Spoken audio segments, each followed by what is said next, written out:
Well, hello there, and welcome back to Cityline. As you can tell, I'm chatting away with the wonderful Katie Evans. Hello, Miss Katie Evans. Hello, it's such a treat to be here with you. It is so great to see you, and it was so great to hug you in the green room because this woman gives great hugs, let me tell you.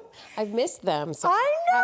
happy to be back at it. It is. So, Katie, let's talk about this because you are the trustee and board president for the Seymour Conservatory Foundation, and we have just renovated the conservatory, and man, the historic conservatory, it's opened after years of renovation. It was during COVID, and I have to tell you, I lost track of how many years it was closed. But we have some pictures that we're going to show here that we are very proud of. So tell us what we're going to see as they roll that beautiful Seymour Conservatory footage. Well, the renovations and the updates were inside and out. So there's some beautiful new little pathways and accessibility features outside. And then inside, I mean, it was really kind of like a full makeover. Lots of painting. They cleaned up a lot of the foundation issues. There's new structural elements so that it can get through, you know, our perhaps seismic activity. Yes. New windows, new boiler, all sorts of cool stuff, including in just a spectacular living wall and many new plants, and then lots of our historic plants were either moved out of the building or we took great care to protect them during the renovation. So our giant agave and the spice tree, the lemon tree, they're all still there. So lots of your favorites and then lots of new favorites. And, you know, years ago, we were just like so excited when we finally got bathrooms. I know, I remember this. It was huge. The bathrooms were huge. So being able to celebrate a true renovation, you know, the gift shop looks so cool. Yes. Tyra finally has a really nice office in the back. There she is. Yes. So yeah, and then even just in the tropical wing, now we've got these great tiered areas with some of the new plants and the returning plants. So you really get to see the plants in a way that just it feels really different in there, and it feels really just gorgeous. And and then our frogs. Oh yes, that's right. Because we have new things that are living that we're going to get to in the conservatory. To me, it feels. I have not been in it yet. I know you had your big grand opening this last weekend. It feels more open and more airy, and it also feels like it is also more accessible for people who need, who maybe have a wheelchair or need more space to move around. Yeah, somehow they managed to make the space more accessible and put more plants in. And I don't know how the magic was achieved, but it was. It was. Yeah, and it really, I mean, one of the reasons why everyone on the board and our foundation members love the conservatory so much is because it is like a healing space. It's a sanctuary. So for it to be even more inclusive and welcoming, I mean, we can't ask for anything more. No, and let me tell you something. Let's talk about this opening celebration last weekend. It was huge. I mean, we're talking like 72 font, huge success.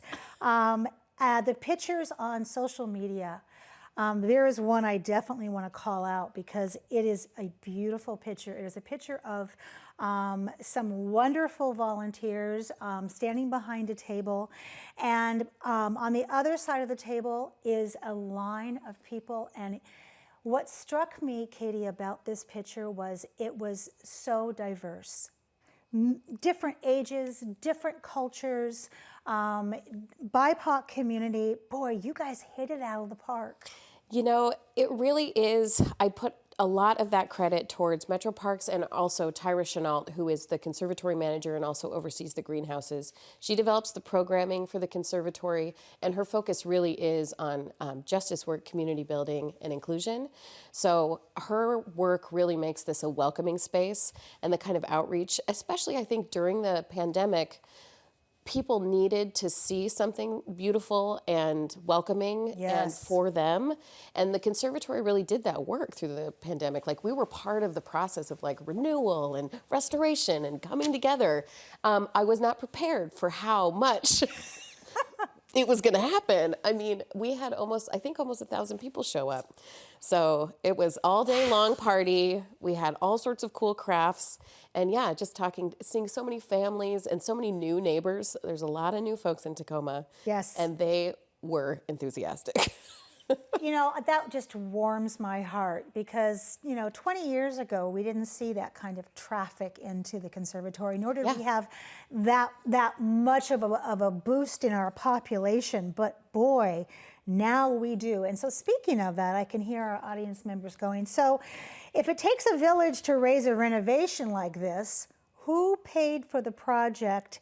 And did the Conservatory Foundation raise some of the funding it took? Yeah, really, this is part of the initial 2014 bond that Metro Parks put up to the voters, and the voters, like we like to do in Tacoma, we approve our bonds. Yep. We care about our parks, we care about our schools, we care about culture and art, investing in Tacoma Creates. So it really is thanks to this community that we were able to have a budget to do these kinds of renovations.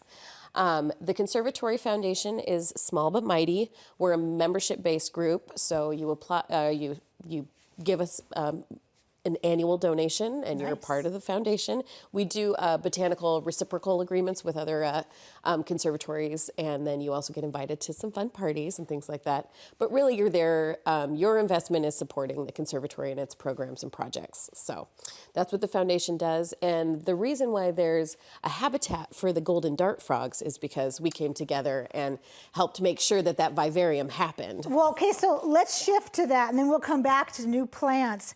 Golden dart frogs. Yes. Now, I've seen blue frogs, I've seen green frogs. Tell me about these. They're not poisonous, right? These are not, if they were eating the things that make them poisonous in the rainforest, then yes, they would be, but these are not. So yeah, I believe we have 4 little frogs. At the opening, you could submit some names, so we're gonna do a naming contest.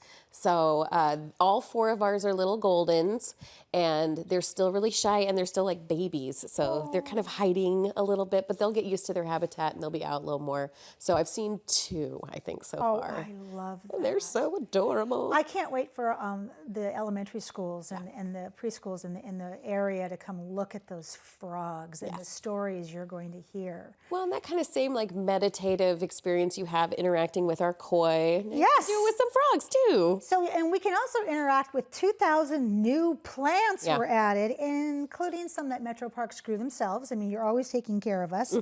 And some, okay, I didn't know this, were donated from the Amazon greenhouses. Yeah. So what's your favorite plant? So my favorite is the giant agave. I just think it has a lot of personality, and it's just a beautiful ancient species. So the agave is my favorite, but honestly, we have a new installation of carnivorous bog plants, and I just stare at them. They're fascinating, and you can see them eating flies, and it's really cool. And during the opening, I was watching a family where they were like putting a little fly into one of the I love that. carnivorous plants, and I was like, hey, you know what? I love that. This is the cycle of life. That's exactly right. That whole park and the conservatory is a cycle of life.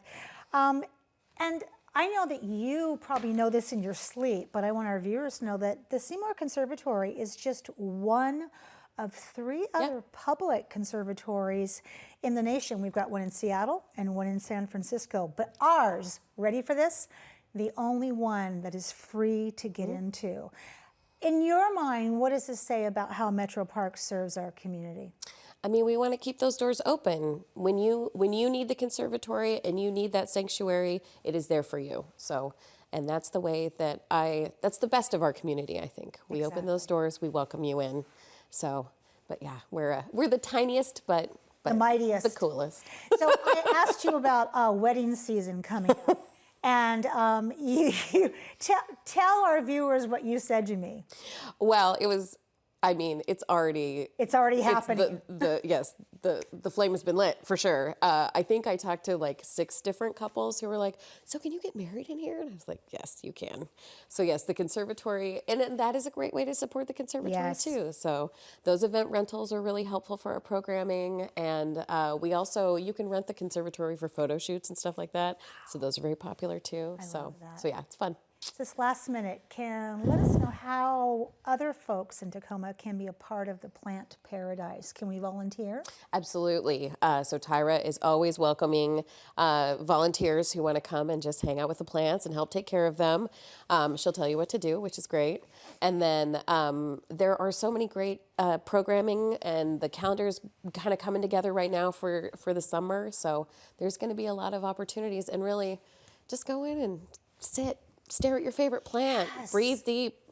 Yeah, and you know what I love about that when you say that, because that is exactly what that conservatory does. And I love that the team that keeps that conservatory going allows you just to come in and sit down and look at something and just let it out. Yeah. And yeah, those small moments of self-care or community building that you need, just force yourself to do it. Go do it. Go sit in the conservatory. Katie, thank you so much for all that you do and the board that you're on and anyone who touched this program. It is so beautiful. You have shined and polished one of Tacoma's crown jewels during the pandemic, and we couldn't be more grateful. So thank you, Katie. Thank you. Come on down. When we come back, Joe Leroy from Hope Sparks will be in the house, and he's going to tell us what we can do to support this organization. You don't want to miss that. We'll be right back.